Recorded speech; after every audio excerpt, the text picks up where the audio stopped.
Hold tight, we're back. Episode 4, Season 3, The Weight of Love, Self-Worth, and the Journey to Sobriety.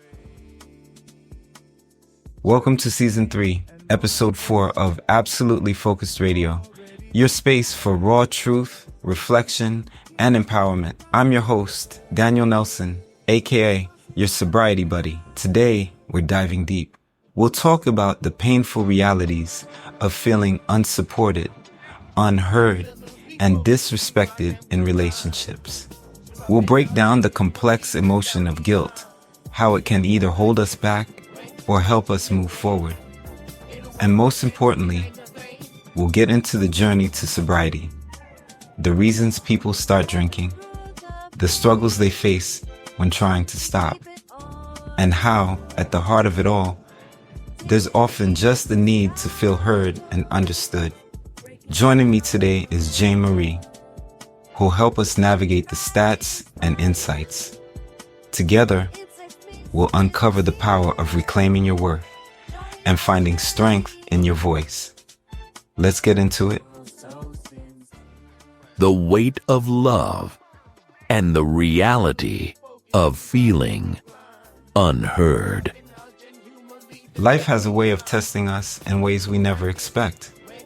Imagine being in a relationship, whether romantic, familial, or professional, where you give your all, offering love, support, and presence, yet feel unseen and unappreciated. For example, you might find yourself constantly showing up for someone, only to realize the effort is one-sided, leaving you feeling isolated and unheard. Or perhaps you're navigating a situation where expectations weigh heavily on you even when there's no one explicitly placing them there. No matter the type of relationship or circumstance, at the core, we're all human, and we all need to feel heard and valued. For so many, drinking becomes a response to that silence. It's not about complaining. It's about expressing a pain that no one else is willing to listen to. People drink for different reasons: to have fun, to escape, or to mask the feeling of being unheard or unsupported. But what people fail to understand is that for many, drinking isn't the root problem. It's a symptom of something deeper. Spotlight on strength. Before we go further, I want to introduce Jane Marie. Jane, welcome back to the show. Can you share some insights on the reasons people turn to drinking and the challenges of choosing sobriety? Thank you, Daniel. It's great to be here. You're absolutely right. Drinking often starts because of an unmet need. Research shows that 25% of people who drink heavily do so as a way to cope with stress, including relationship challenges or work pressures. 50% of those with drinking problems report using alcohol to self-medicate feelings of anxiety, loneliness, or depression. A significant portion of people in abusive or toxic relationships turn to drinking because it feels like the only escape when they aren't being heard or supported. But when someone chooses sobriety, they're not just giving up drinking. They're committing to facing everything they tried to run from. It's a journey of transformation, but it's not easy. Understanding the challenges of sobriety. Choosing sobriety means confronting the reasons you started drinking in the first place.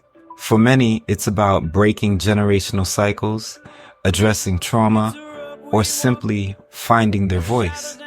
Let's break down some of the key challenges. Feeling isolated in relationships.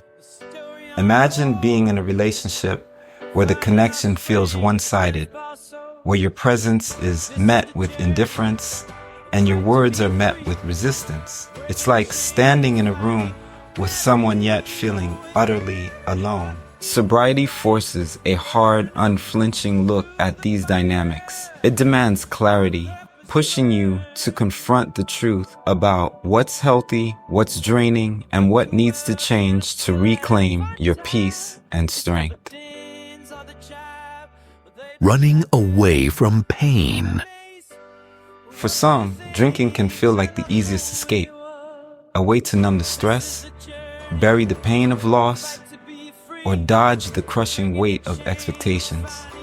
But relying on alcohol can lead to further damage, both emotionally and physically. Studies show that nearly 20% of people who drink to cope with stress develop more severe mental health issues, such as anxiety or depression. Choosing sobriety means stepping into the discomfort, confronting those emotions head on, and discovering healthier, more empowering ways to heal and move forward. Breaking free from toxic cycles. It's common to be in relationships where your feelings are dismissed. You're not complaining. You're trying to be heard. But when no one listens, it's easy to turn to alcohol as the one thing that doesn't argue back. Sobriety shines a light on these toxic patterns. The need for fun and connection. For some, drinking starts as a way to have fun and connect with others.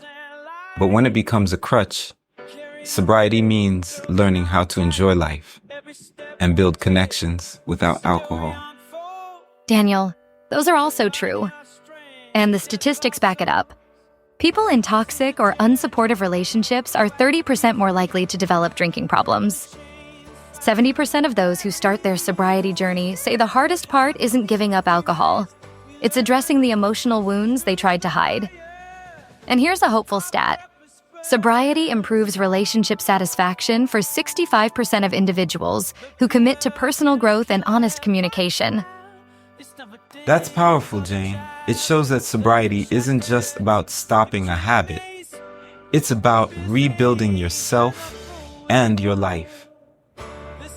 Guilt, barrier, or catalyst. And that's where guilt often comes in.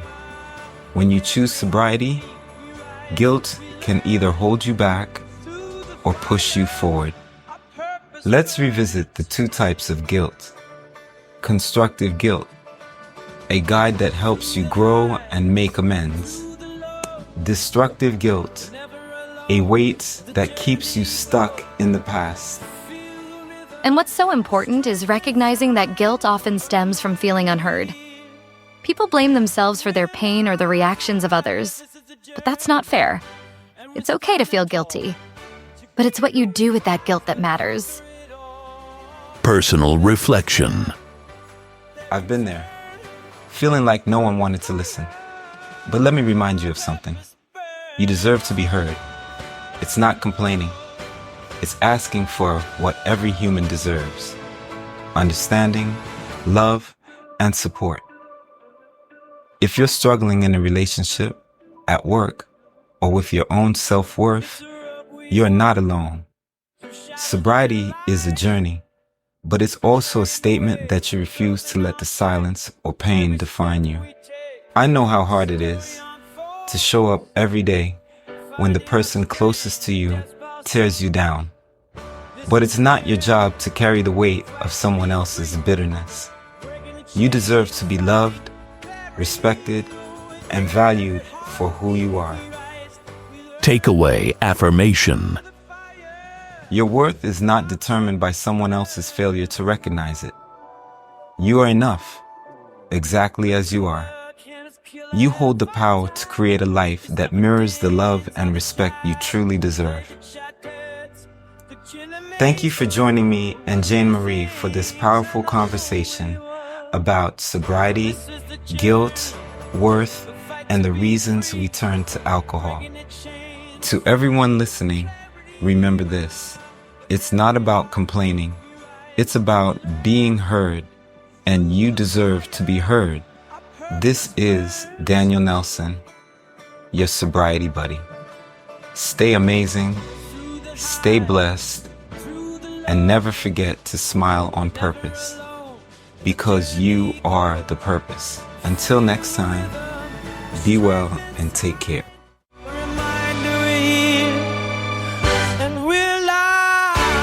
This is a journey, and we're standing tall.